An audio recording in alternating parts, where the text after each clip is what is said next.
Thank you. Good evening. Next week, West Shirley High School and West Shirley Public Schools enter winter break. This is a much-needed break for teachers and students alike who need this time to decompress, relax, and reorganize for the spring semester. For many students, winter break also offers a time to focus on studying for upcoming SAT and ACT exams, as well as assessing where they are in preparing for the advanced placement exams later this spring, without having to balance schoolwork. Every student I have spoken to is thrilled to have our winter break back again this year, ranging from needing a mental health break, being able to go on vacation, catch up on work, and just to relax. Winter sports are also beginning to wrap up at WHS. The boys and girls indoor track teams are competing in their state meet this weekend at Providence Career and Technical Academy. Similarly, the boys and girls swim teams will be competing in their division meets this weekend at Roger Williams University. Last night, the boys basketball team, dance team, and cheer squad celebrated their senior night at Federico Gym. Graduating boys basketball players celebrated were Dante Wilk, Jackson Ogle, Marcus Hake, and Braden Caradia. The dance team honored Sienna Pizarro, Meadow Aruda, Erin Colbanus, Nina Salino, Alexa Falcone, Lila Simmons, Maddie Filbert, Emma Trombino, and Alex Mann. Nina McGuire, Mia Brow, Paige Allen, and Ashton Gibson were the graduating cheerleaders. Today, the Future Business Leaders of America Club also attended the State Leadership Conference at Johnson & Wales University. If our students place today, they will be invited to nationals in Chicago this June. Finally, tonight, I wanted to clarify what the Choose to Include Club stands for and how it impacts our students at West Shirley High School after it was brought up last meeting.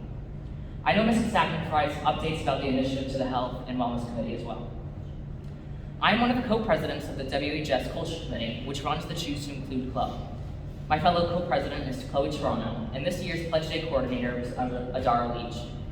Ms. Kostakna and Mrs. Unkery, the school social workers, are the advisors for the club.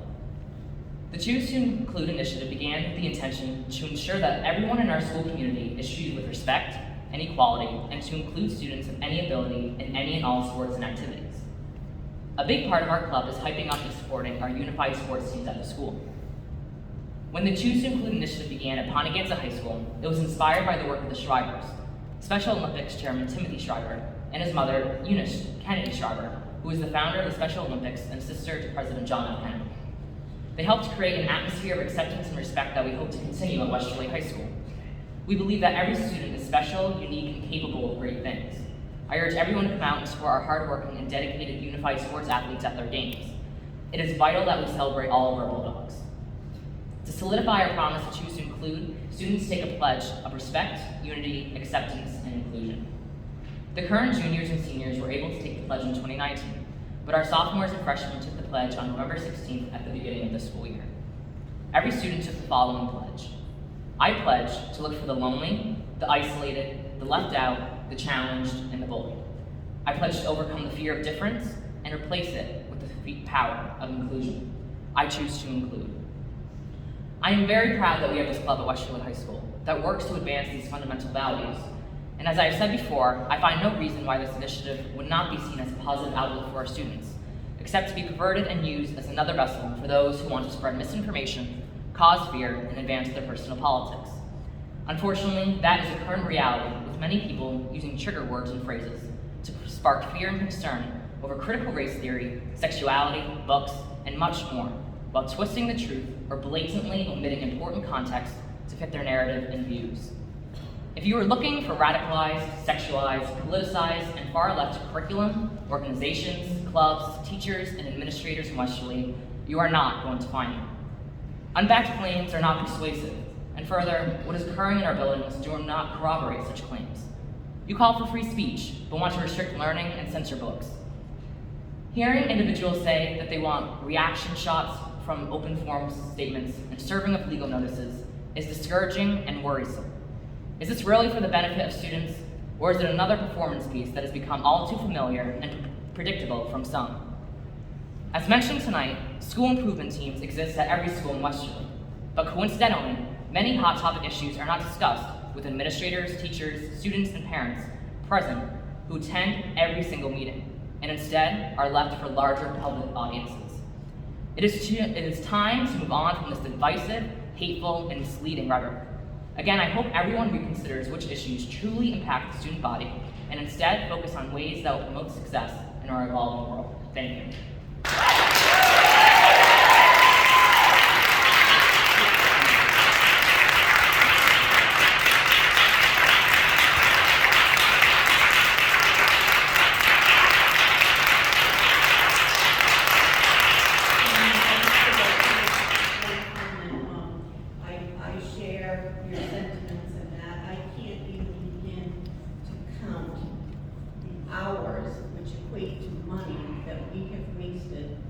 over the last 18 months or whatever on absolute nonsense, and it's just a travesty. It is hurting our kids. That's exactly what it's doing.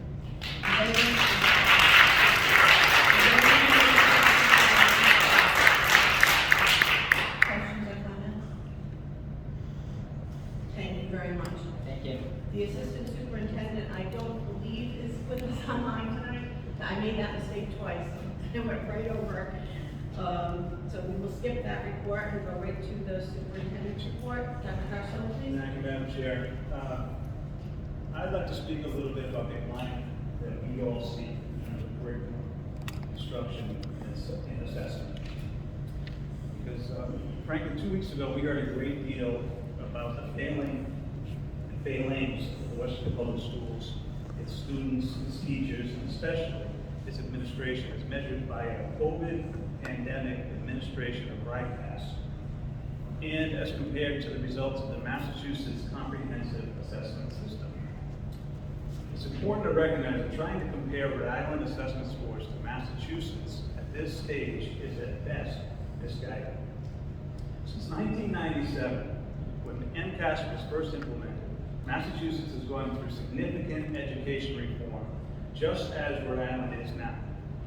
This reform included the adoption of new, more rigorous content standards existing in the development of the Massachusetts curriculum frameworks, an extensive professional development on instructional practices to support a guaranteed and viable, high-quality curriculum statewide. This is exactly what is happening in Westchester and throughout the state at this time, and the work resulting in the adoption of a new, high-quality curriculum, not written by the commissioner or even Bill Gates, as has been alleged, but researched and selected by our excellent teachers.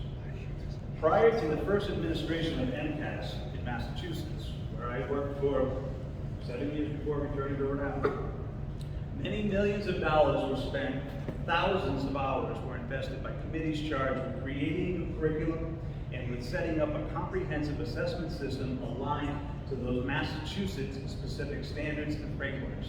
Again, this was over 25 years ago. The MCAS assessment was created to provide a true measure of the student's progress towards meeting Massachusetts standards via delivery of the corresponding curricula by teachers trained in that curriculum. In Massachusetts, again, as is happening currently in Rhode Island, in the early years of MCAS and before Massachusetts, frankly, determined that the passing of the MCAS was going to be a graduation requirement, there was great concern over low student performance on those tests that they had built. Instruction, interventions, and curricular alignment had not yet caught up with the assessment. Again, not at all unlike what Rhode Island is now experiencing. So again, Massachusetts' current results on the test that they built to align with the standards and curricula that they wrote are the product of over 25 years of refining that curricula and the tests along with professional development for teachers in delivering that curriculum. To achieve meaningful test scores and comparisons, the written curriculum and the taught curriculum and the tested curriculum must be aligned. Otherwise, you end up testing things that are not being taught and teaching things that eventually no one measures. Massachusetts accomplished this from the outset. In Rhode Island, there are currently myriad curricula provided through the various school districts, and our curricula in Rhode Island has not to date been aligned with the MCAS. They are not, frankly, even currently aligned adequately to the RICAS. The process of districts identifying and implementing high-quality curricula, first in English language arts, then in mathematics, and then the other content areas, now underway, is about addressing the current gap between what is being expected, as written in the standards, what is being taught, the instruction the students are receiving in every classroom every day, and the assessment, what appears on the standardized test. This is the way it's supposed to happen. You determine what kids should know and be able to do, they're captured in the standards, and then you write or adopt a curriculum and plan for instruction that you believe will get them there. And then you create assessments that will report on how well the curriculum and the instruction and the supports provided in fact did result in kids meeting the standards established at the outset. If kids do not achieve at the levels you expect, you re-examine your curriculum and your instructional practices, you reconsider your scaffolds, your supports, your interventions, and/or you look again at your assessments to ensure that they are in fact valid and reliable. This is the work. You make adjustments to any and all components of the triad of curriculum, instruction, and assessment until your data tells you that you are getting it right. Over time, Massachusetts has achieved a near perfect alignment between the written, taught, and tested curriculum. In addition, Massachusetts made passing MCAS a requirement for graduation, which added a great deal of seriousness and heft to the accountability of that endeavor. This has been proposed in Rhode Island, but never put into policy. But even despite that, and with all respect to our colleagues in the Commonwealth, as Erica Sanzi has written, the evidence is clear. Quote, Massachusetts students are not prepared for college and career. Despite strong results during their K-12 years, they are not equipped with the skills required to thrive in America's quickly changing economy. True, proficiency rates on MCAS are consistently at about 90%. But as Mr. Sanzi continues, quoted in the Boston Globe, quoting the Boston Globe, I should say, contrast that with data on the preparation of students when they enter college or the workplace and the expectations gaps become clear. 30% of our high school graduates, all of whom presumably pass the MCAS exam, need to take remedial courses when they arrive in one of our public colleges. That number jumps to 65% in our community colleges. This is in Massachusetts. So the question of how well any standardized test reports on readiness for adult life might be one for another day. But believing that Rhode Island could adopt a test whose basis is curricula developed in Massachusetts by Massachusetts educators using Massachusetts standards, that Rhode Island kids would immediately get results comparable to Massachusetts students shows a complete lack of understanding of how curriculum, instruction, and assessment works, the interdependencies between them, and the needed professional training of teachers teaching new, different, and more rigorous curriculum. Bottom line is, Rhode Island students are not taught the same, they are not taught the same material, the same content. Our students cannot be expected to test the same as Massachusetts students taking a Massachusetts test. But again, the caveat, the operative word is always going to be yet. We can get there, but only when we have adopted the same standards, the same levels of high quality curriculum across all content areas, and provided our excellent teachers with all the support and training needed to make that curriculum not just guaranteed, but viable. And as Mr. Gencarelli alluded to 2 weeks ago, we stick to a plan. Stick to the plan, any plan, long enough to see it bear fruit as opposed to changing assessment systems every 2 to 3 years. This is why here in Westwood we are so committed to continually working to strengthen our core instruction and the systems of support needed to ensure college and/or career readiness for all of our students. When different content is being taught, yet the same test is being used, comparisons between Massachusetts and Rhode Island are about as helpful as saying that the Patriots are better swimmers than the Red Sox, and therefore they're a better team. Rhode Island needs time and appropriate resources to accomplish what Massachusetts has accomplished in the years since 1992. Returning to Ms. Sanzi, she has also written that lots of people in education reform talk about disruption, about urgency, and the need to drive change as quickly as possible. But experience shows that steady, incremental change not only builds support among all stakeholders, but is more likely to get real and lasting results. Our most recent results include 3 of our 5 schools being named as amongst the best in the state.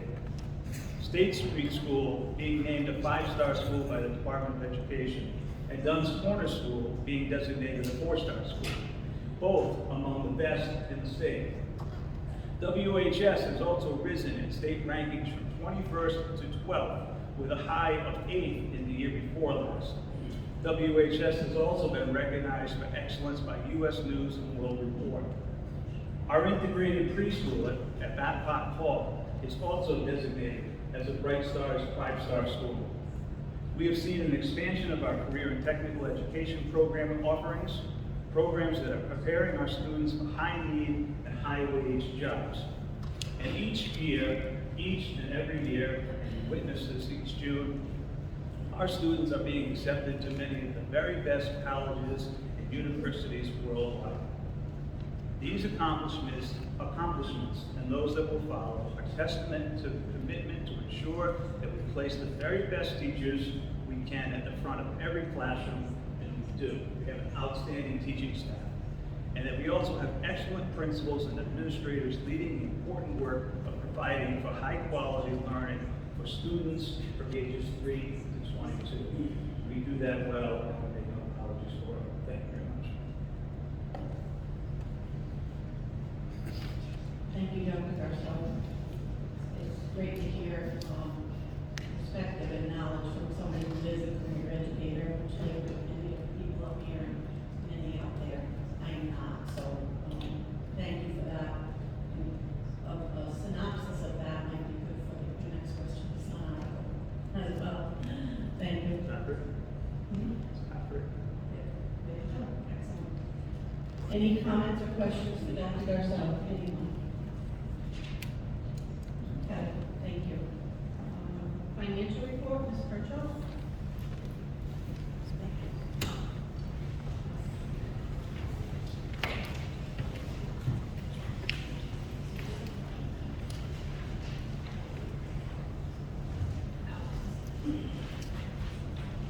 Hello, so tonight I wanted to do a quick report out on the fiscal year 2021 financial report.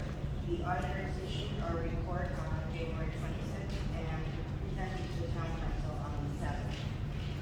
The first page I submitted is page 99, so I only have 2 pages in here out of the 158-page financial report, which is posted on the district's website. So in October of 2021, I did present an unaudited financial report.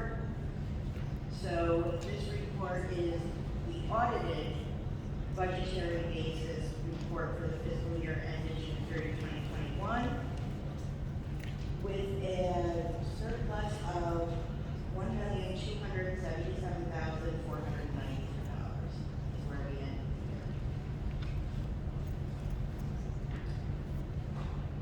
The next page, page 48 of the audit report, shows the overall fund balance for governmental funds. So it is both the town and the school, which is why after that, I do prepare a fund balance report that only includes district funds. So our total unrestricted fund balance is $4,951,085, which is a decrease of $225,926 from the prior year.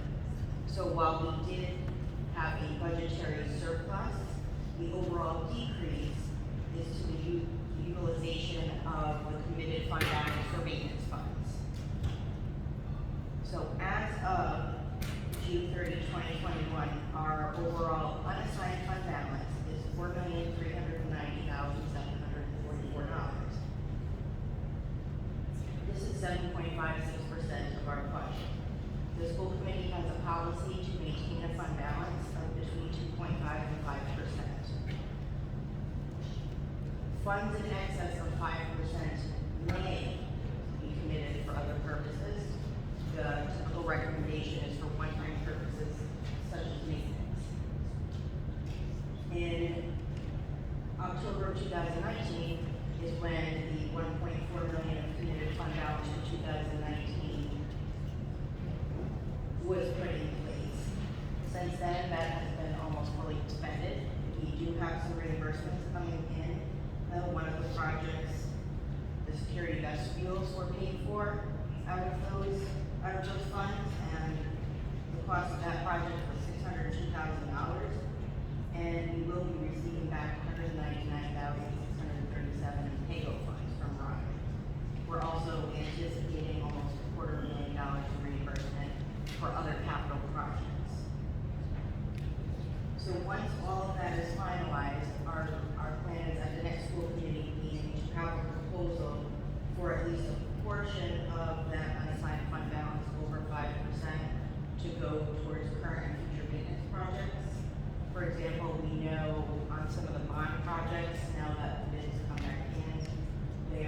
over what the original anticipated budget was as costs continue to rise.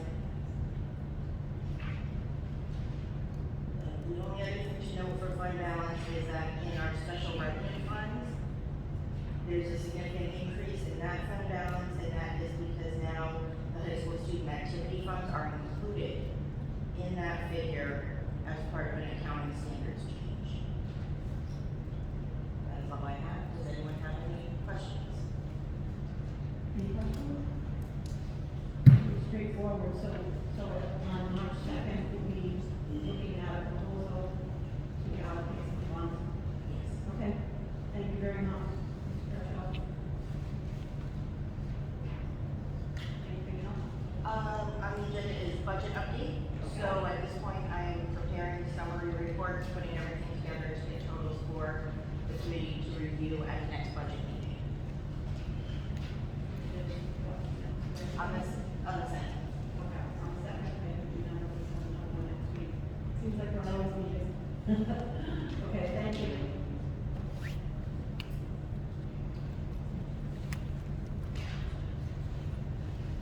Next is the consent agenda. Is there a motion to approve? Is there a second? Mr. Olberg, Mrs. Nardone, all in favor? Aye. Anyone opposed? Motion carries 7-0.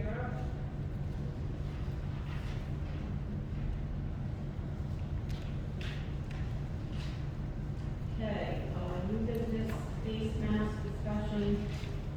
Dr. Gusto, you have an intro for us. Madam Chair, so with regards to the masking mandate, currently, all students and staff are required to be masked while in school or school events. The governor's order did not eliminate masks in schools.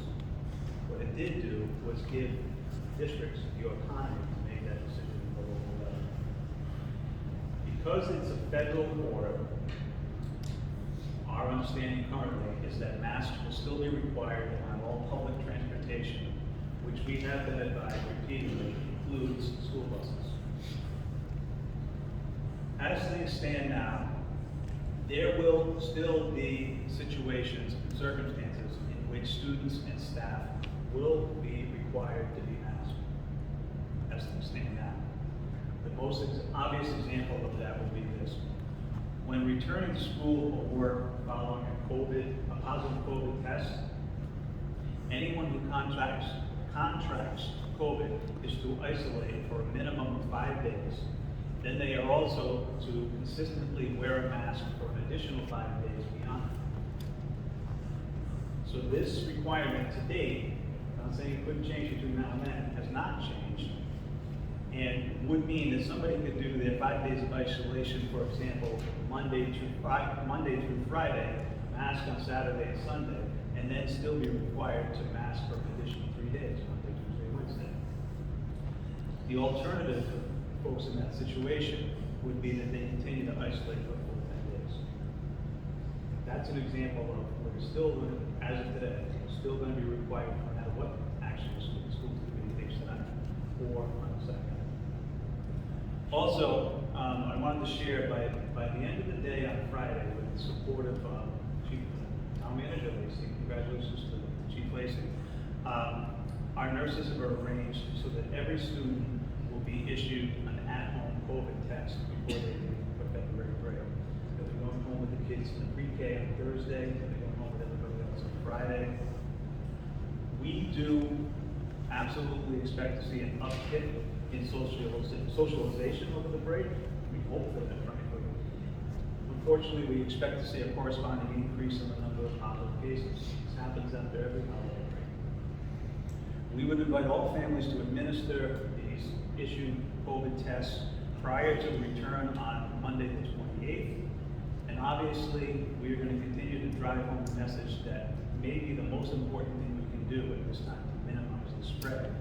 Please stay home if you are sick. As the gentleman mentioned earlier, the layering of these approaches, of hand washing, of distancing, of the wearing of the mask, of the vaccination, all of these things increase our odds that people are going to be able to stay in school and stay healthy.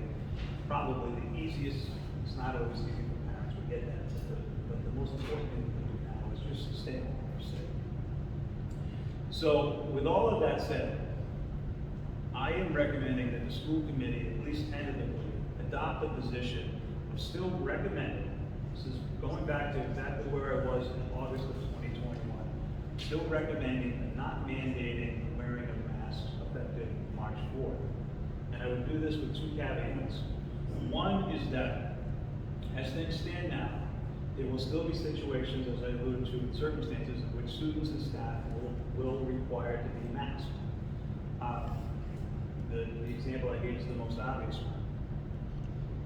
The other caveat is that I am also recommending that the school committee grant the superintendent the authority to reinstitute a mandate should conditions warrant it. If it all starts to go south in a particular building, this was the plan that we were going to present last spring. And on Thursday of a given week, the numbers are really skyrocketing in a particular building. I would ask that the school committee consider the possibility that we would have to revert to masks for a short period of time until that subsides. There's a couple of ways that could go about, that could happen. There's three I can think of. If things go south statewide, the governor will do it. It'll just happen to reinstitute. If it happens at the local level, and I had to seek this permission with regards to any one of our buildings. Thursday of any week, the numbers are spiking like crazy at State Street School, and the recommendations to go to masks. We could try to convene a school committee meeting, which is going to be a challenge at best, with open meetings laws, requirements for posting and all of that. Or the committee could do basically what it's done since March of 2020, best in the superintendent the authority to act on the best available information at the time. I would never make a recommendation that a school goes to masking for even a short period of time without doing so in consult with the principal, our nursing staff, and others. And hopefully it'll never come to this. But that would be one of the things that I would recommend is included in the written policy that I would expect the school committee to vote on and adopt on March 2nd. My anticipation is that there's going to be more information coming from RIDO and from RIDE and from the governor's office over the next week and a half. And rather than present you with a policy tonight that would have to be changed, laying out my thinking is that we should go mask optional. And then in anticipation of presenting you with a policy prior to March 2nd, that you can vote on March 2nd, potentially waiving the second reading, and it becomes effective March 4th. That's where I stand on it. Again, it's basically where we thought we were going to be in August of 21, but then the governor issued the executive order and took the decision out of my hands. It's now back in the hands of the school committee. Thank you, Dr. Garzel. Does anyone have a question, comment, Mrs. Fowler? I have two questions. So, in regards to having to reinstate, let's say, per building, do you have a certain percentage in mind of students that would be a certain number? Or is it just gonna kind of case by case basis? There isn't a hard and fast metric at this point. There was previously from the department where they talked about incidents of low incidence, moderate, high, extremely high, or whatever the last designation was. And the policy that we had prepared for August of last year talked about what would happen at each of those levels. Again, I think there's going to be more information coming. And frankly, there are a lot of people that said, one of the speakers said tonight, why did the governor lift this for everybody else last Friday? And there's a delay for school systems to figure this out. It's frankly because school systems have to figure this out. We have a lot more moving parts than the barber shop, to be honest. And if you're going to give the discretion to school committees need to meet on this and set policy locally. That's why there's that additional time setting. So we have some things that have to be figured out. So there was that metric figured out. I don't know if it still makes sense or still applies. Again, I have a meeting with the Department of Health on Friday, and we will have something figured out by the second, certainly.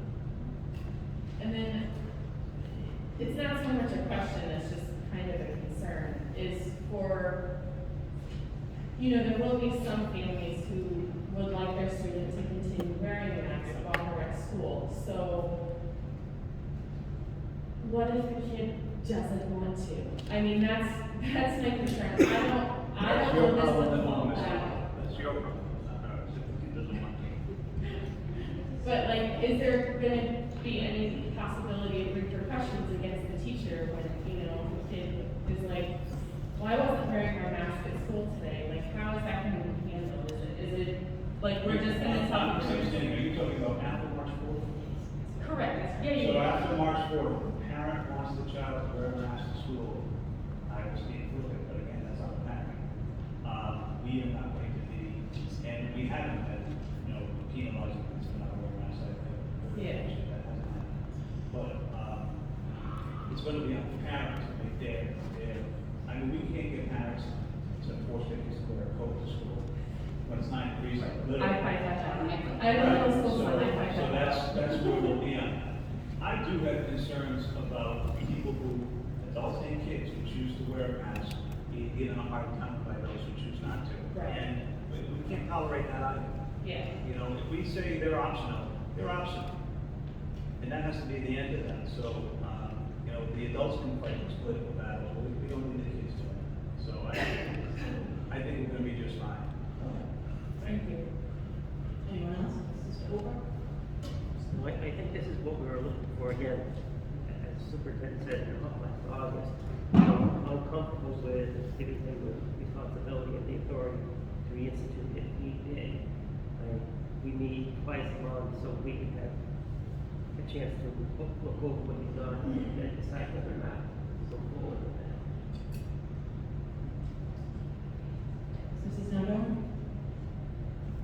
So the kids will wear the masks on the bus, or they'll be required to wear the masks on the At this bus? point, it's still a requirement, yes. Right, and that will continue in March as well? As of this date. Okay. Could And- change it by the end of the week, could change prior to I March 4th. understand that. And then the other thing is, if the metric is so high, what happens? And I know we have rules to follow. Again, it would be a local decision, unless the governor says things are getting so bad that at the state level, it needs to. Then do we need to address that on March 2nd? To give you the authority?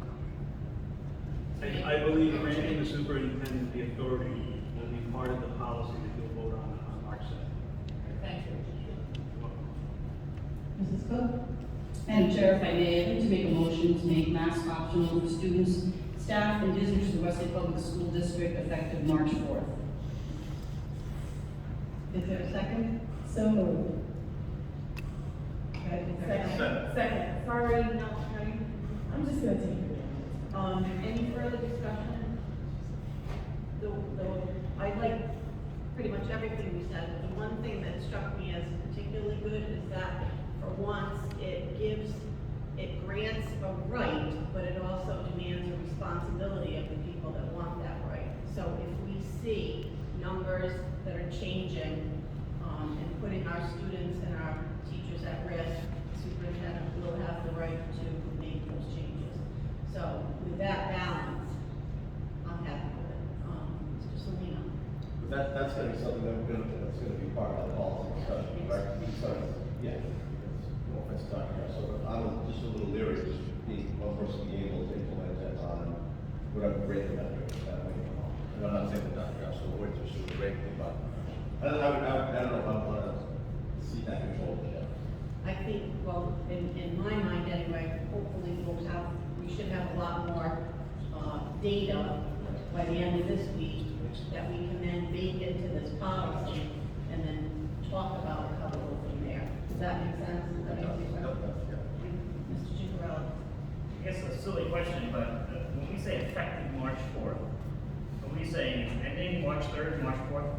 Or are we saying that Monday, March 7th?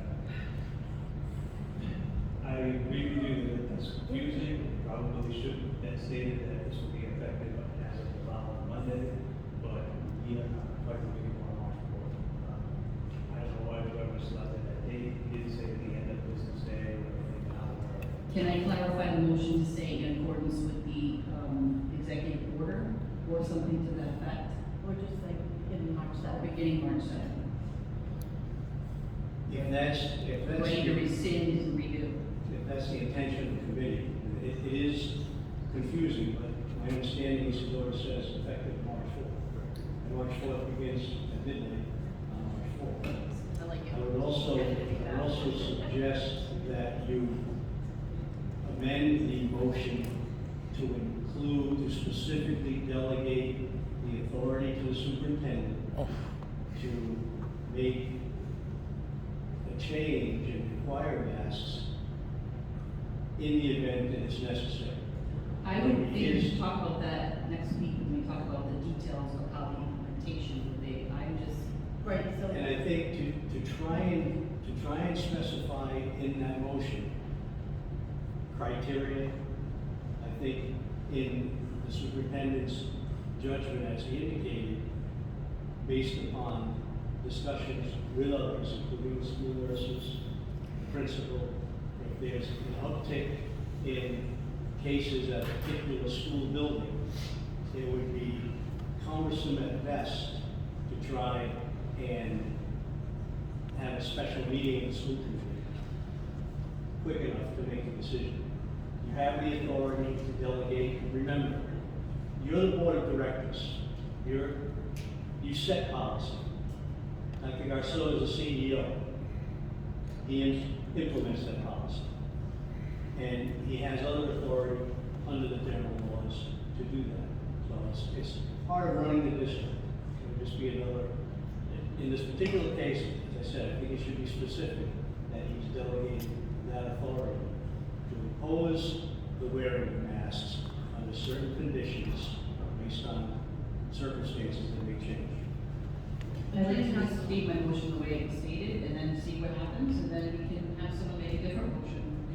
Yeah, because I'm just wondering if we should just direct the superintendent to come up with a draft policy for our review and approval on March 2nd. The community is extremely anxious right now, and I think that other communities have put a stake in the ground, and they're all going mask optional. If we could at least make sure that people feel comfortable that the school committee is on board with that at minimum. I don't know how my colleagues feel about it. Mr. Salino, then Mr. Over. I would agree with Mrs. Cook. I think, just a motion and a vote to say that we're going to go mask optional on the 4th.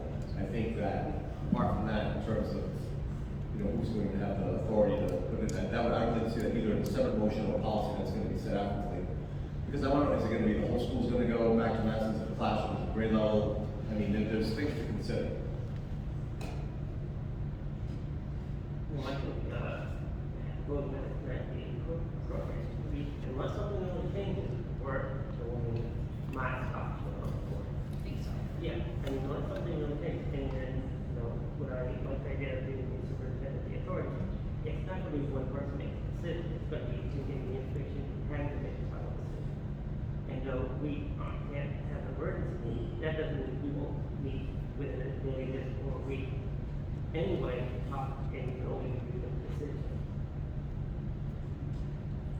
So, there is a motion on the table. We've had discussion. All in favor? Aye. Anyone opposed? Motion carries 7-0. So we will go mask optional on the 4th and.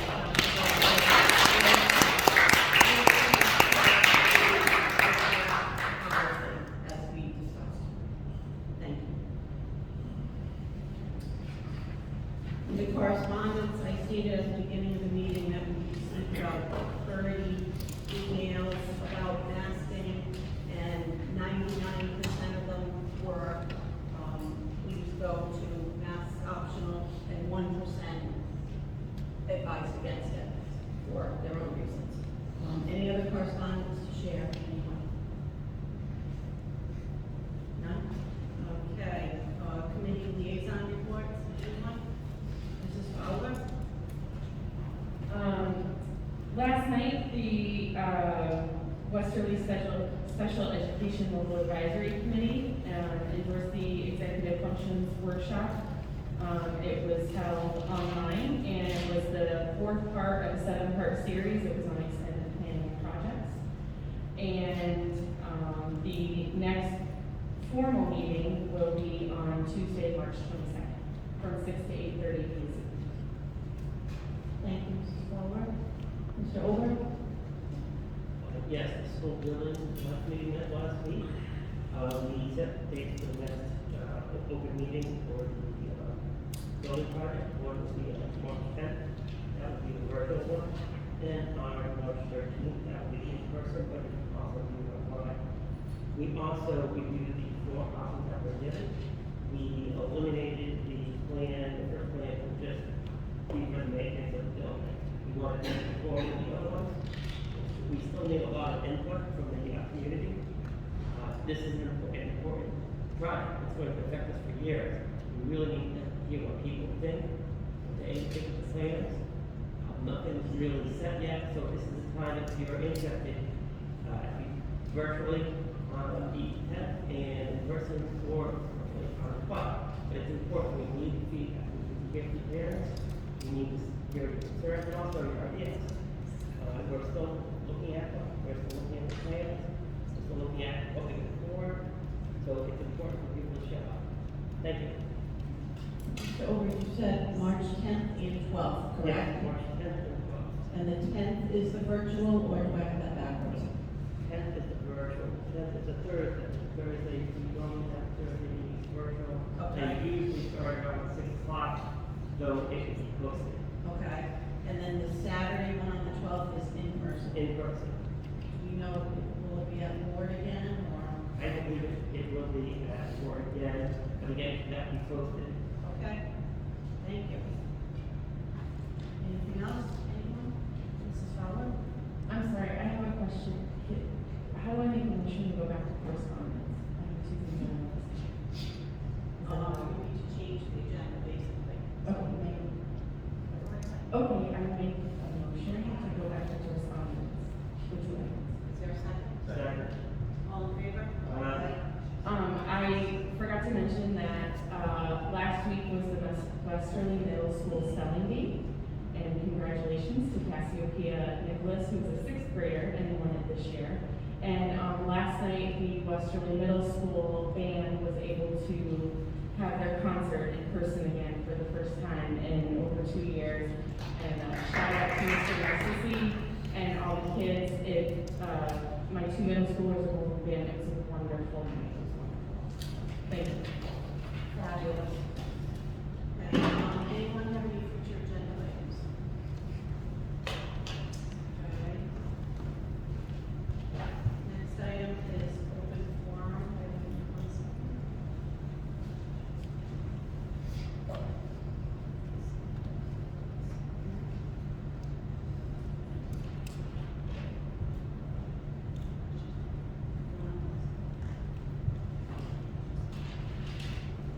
Okay, next item on the agenda is open forum. Members of the public are invited to address the school committee on any topic. Please give your name and keep your comments brief, fact-based, non-repetitive, and professional. Personnel matters will not be addressed. Each member of the public is allotted 10 minutes. If necessary, the speaker may continue after all others have been heard. In response to public comments, there will be no dialogue or discussion within the committee as this would deviate from our published agenda. There was no one signed up. Ms. Whitehall and then Ms. Cardio. I wanted to thank you all for voting to move forward on the making masks optional.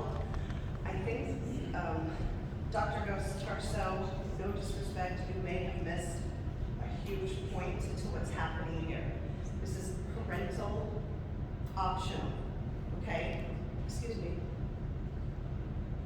You address the committee. Okay, so he's missed the point. We as parents, we as a community, as a district, have gotten the tyrannical control of the governor gone finally. Okay? We all know that what has been going on with these masks is not scientific.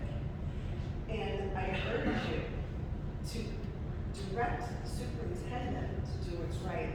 Not one person in this district should have control over what goes on. And when he's especially not willing to list out any matrix and just, well, just if something happens, if it goes, overboard. No, not acceptable. Parents have the right to make this decision. You guys owe us to put this in our hands. This is not the decision of a superintendent. We need to tell them what's right for our kids. We know how much damage this has done to them, and it's time to stop. And it stopped with the governor, finally, after 2 years of this madness. And now he wants it in his hands? No, I completely disagree. This should not be up to one person in this district. And if there's a breakout in the classroom, what is putting masks on the kids after the fact gonna do? Please, somebody tell me that. It's ridiculous. Make masking optional, and that's it. End of story. Thank you.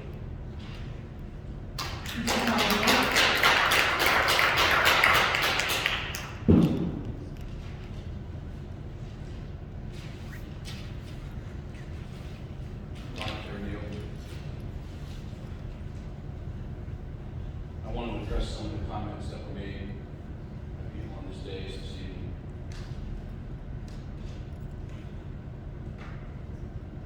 I never spoke against any that was transgender, ever. For you or anybody else on that day is to insinuate that or say it outright is wrong. Shame on you.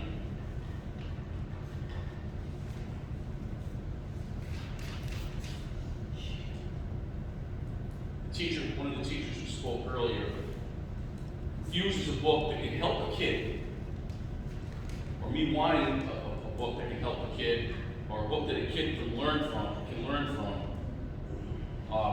She confuses that with a book that encourages and glamorizes pornography, hypersexualization of our kids, and pedophilia, as well as a 6-year-old performing oral sex. I mean, come on. Maybe she does believe in those values of those books. I don't know. I don't know where we're going here. Also, I have a meeting tomorrow with Principal Hogan, as most of you probably know, and Mrs. Miranda. We do know the policy, and we have followed the policy. You don't know the policy. I told you what the policy was. Stop talking about banning books. The books that we're talking about are readily available at any public library in the state of Rhode Island. As I've said a million times, that's where I got them. They don't belong in a taxpayer-funded school library, period. You're on notice tonight. It's time for you to stop distorting the truth and do the right thing, in my words, and do the right thing. With respect to Mr. Garso's response to last week's, 2 weeks ago, the data that I presented, what he neglected to mention is that the data includes SAT data as well. The data is an aggregate of SATs and writers. It's an aggregate. You don't address me, I don't address you. I'm addressing that. I wasn't speaking to you, sir. Well, you're going like this and retorting over there, so. The issue is this. We should be getting better. Even against our Massachusetts contemporaries. We should be getting better. We went from 214 out of 254 to 232 out of 254, and we stayed the same in Rhode Island on that composite score. Look, COVID affected everybody, not just Westerly. It affected every district in this state.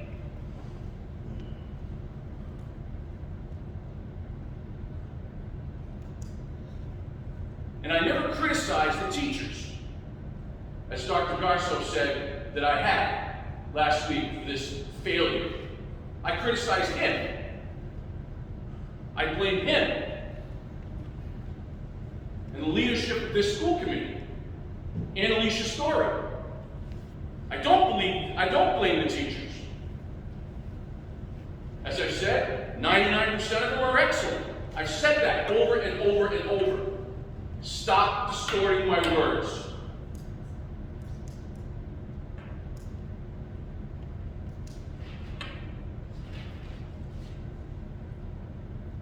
Also, a comment was made at the last meeting about using 2020, somebody up here made it, I don't know who it was, about using 2020 as a bar. Can't do that. The bar is too low. We have to benchmark against, if you're going to benchmark against 2019, not 2020. You can't do that.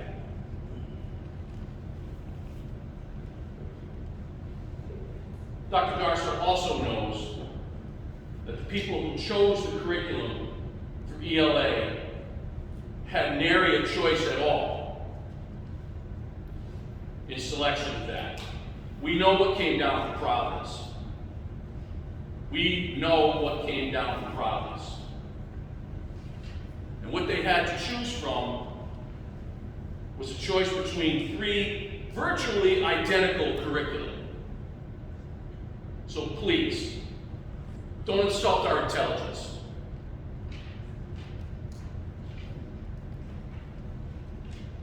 That is all. Would anyone else like to address the school committee? Mr. O'Connor?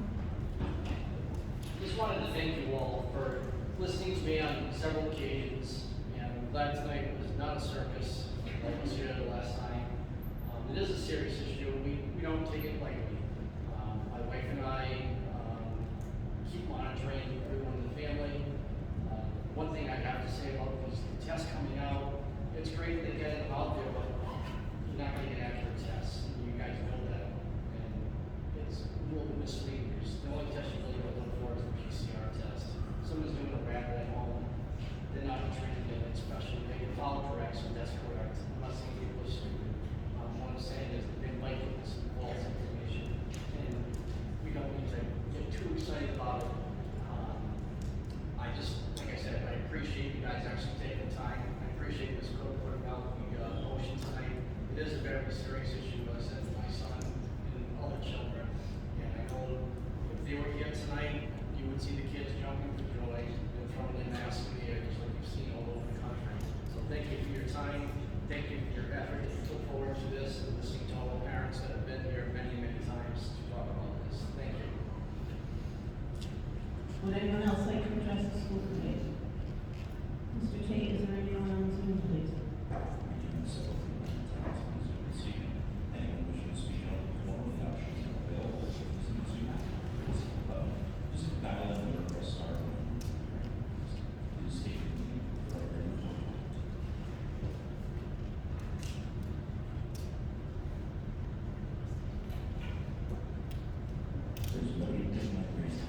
Thank you very much. Would anyone on the committee like to respond? Mr. Figueroa?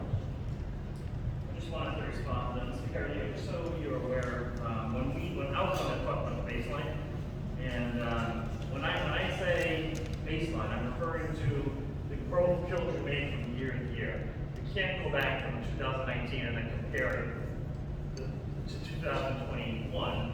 It just doesn't work that way. Growth is year to year. That's why I said it's a baseline. We have to use what we got from last year for this year, and we make growth going forward. So that's what I was referring to. Anyone else? Sorry, no, that's what. Okay. Report, Attorney Marcone, you have anything this evening? No reports.